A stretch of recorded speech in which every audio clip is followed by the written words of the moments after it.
We're starting a new topic now, which is rates of change. This is a series of about 4 or 5 lessons, and the first one being implicit differentiation. So the content we're going to cover today is examine equations in implicit form and talk about what they look like, and then use a different type of differentiation technique, which is called implicit differentiation, to be able to determine gradients of curves defined implicitly. So we'll begin with introductory implicit differentiation techniques. In the preceding sections of the coursework, we showed you how to differentiate functions defined explicitly, which are in the form y equals fx.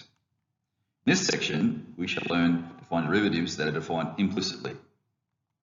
Consider the equation xy equals 1. Suppose you're asked to find dy dx.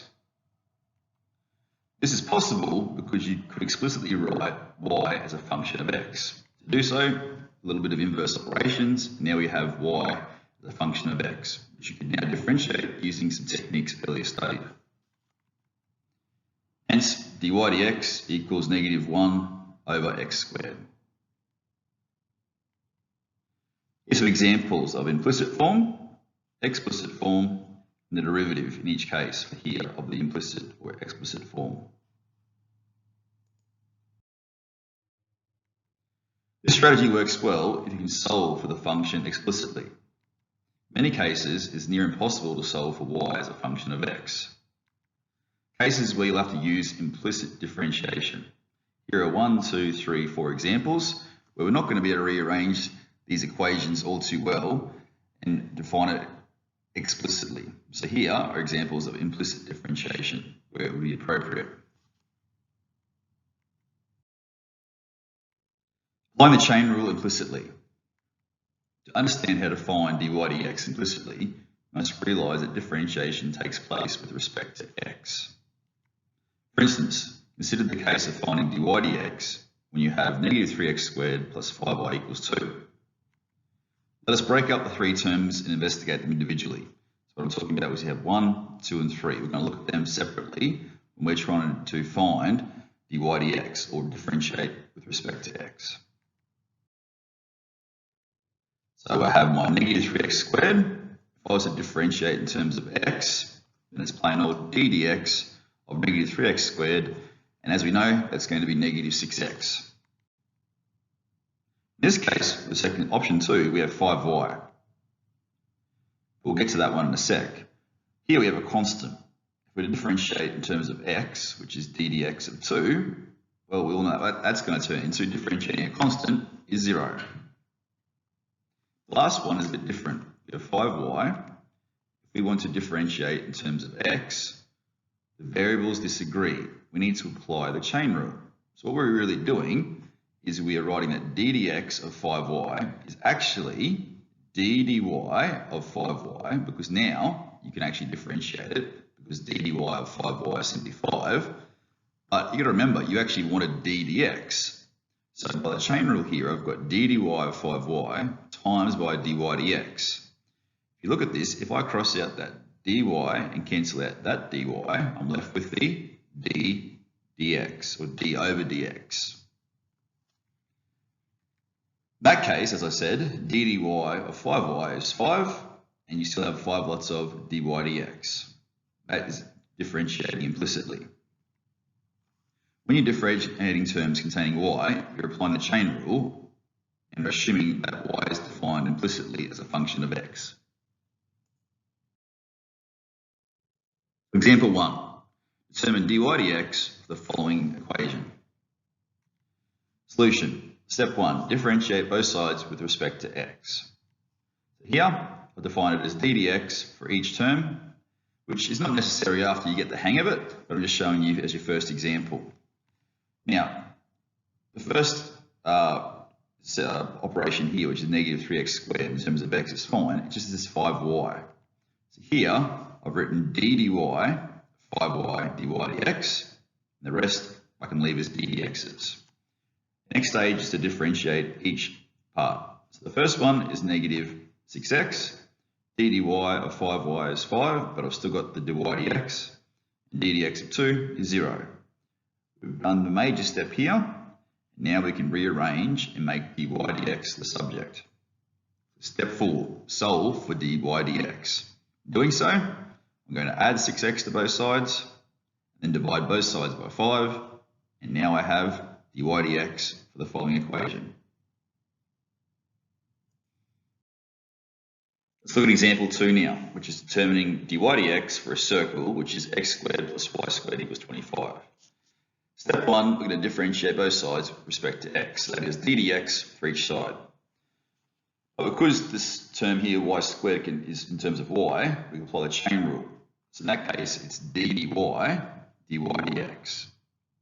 Now I can differentiate each part, the first one being 2x, the second one being 2y, and d dx of 25 is 0. So I've differentiated now, and now I need to solve for dy dx. So I'm going to subtract 2x from both sides, and then divide both sides by 2y. The 2's are going to cancel out, so when you differentiate these circles implicitly, a lot of the time you get dy dx equals negative x over y.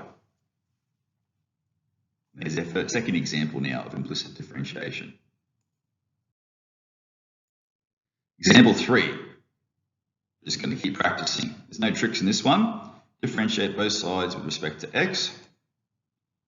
Now, as I said before, I don't think you necessarily need to write out d dx for each one. As you get the hang of it, we can potentially just differentiate things like x squared as becoming negative 2x. And for the dy, for anything containing a y, we could probably write d dy times dy dx, like I have in the next stage. So for all my y terms, y cubed, I've got d dy dx, d dy y squared dy dx. Again here, d dy of 5y dy dx, whereas this one is just plain old d dx. Differentiate each one, so it's what, 3y squared, 2y, negative 5, 3y squared, 2y, negative 5, negative 2x. Now to rearrange this one and make dy dx the subject, we need to solve for this. So we can add 2x to both sides, so 2x is on the right now. Here you know it's common, dy dx is common to all three of those terms, so I'm going to factorize that by taking dy dx out as the highest common factor. Hence, the opposite of multiplying by this is to divide. Now we have an expression dy dx equals in terms of x's and y's.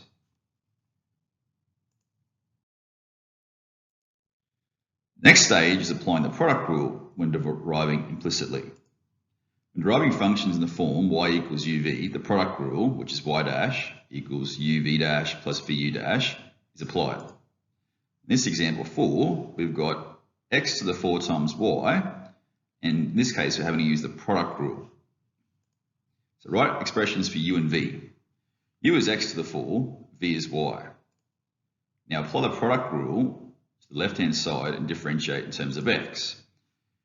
Now here, my uv dash is the x to the 4, d dxy, plus my v was the y, and u dash would be d dx x to the 4. And the right hand side is plain old d dx of 2. Now which one of these two can you see is going to cause a bit of a problem? This one here, because I have d dx of y, so I'll need to use the chain rule of implicit differentiation to work this one out. So differentiation, apply the chain rule in terms containing the y. So in this case, I haven't shown as much working in the previous one. If you differentiate y in terms of d dy, y is going to turn into 1 with the remaining dy dx at the end. Here, d dx of x to the 4 would be 4x cubed, and I still have my y. Now I have to isolate dy dx, which is solving for dy dx. In this case, I'm going to subtract negative 4x cubed y from both sides. I can then divide both sides by x to the 4. Cancel out like terms, and now I have dy dx equals negative 4y over x. So that's an example of using implicit differentiation with the product rule. The next example, we will apply the product rule but more informally. To determine the tangent line to this following graph at the point P, that means we need dy dx, and to do that we're going to have to use implicit differentiation. So what we're going to do is simplify this a bit. If I expand it, x squared times x squared is x to the 4, x squared times y squared is the following. Then if I subtract y squared from both sides, I've got my expression equaling 0. Now I can use implicit differentiation. Now I'm going to have to use the product rule here, and the chain rule here, and the chain rule inside of that one. So I've set it up formally. My d dx of x to the 4 is fine. This one is the product rule, where that's u and that's v. So u v dash plus v u dash. Next, I'm going to differentiate. So x to the 4 is 4x cubed. If I derive this y squared with dy, dy, it's 2y, dy dx.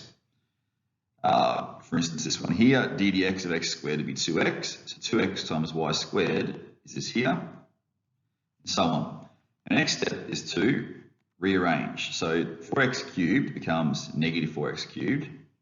This plus 2y squared x could become take 2y squared x or 2x y squared, either's fine.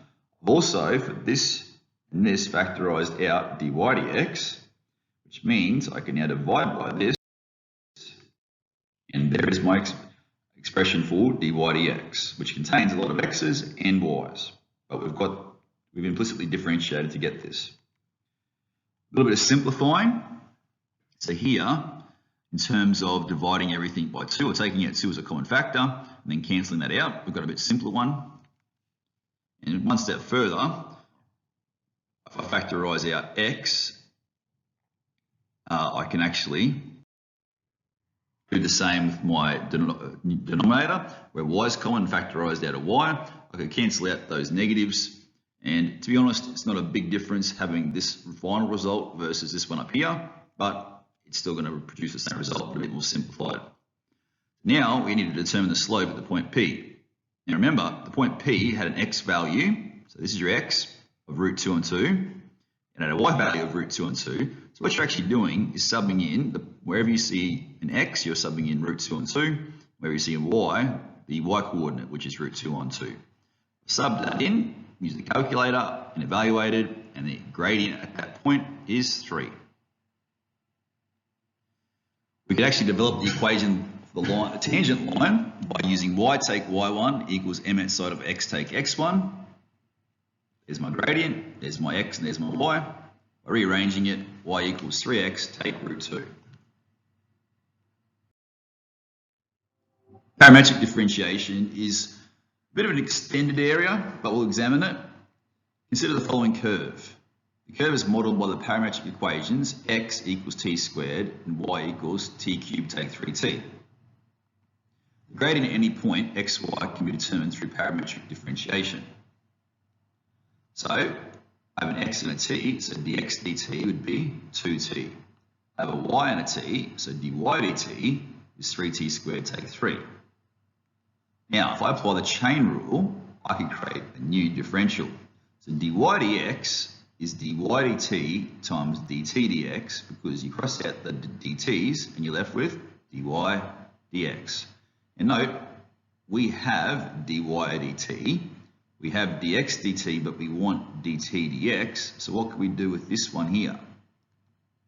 We could write the reciprocal, which is dt over dx would equal 1 over 2t.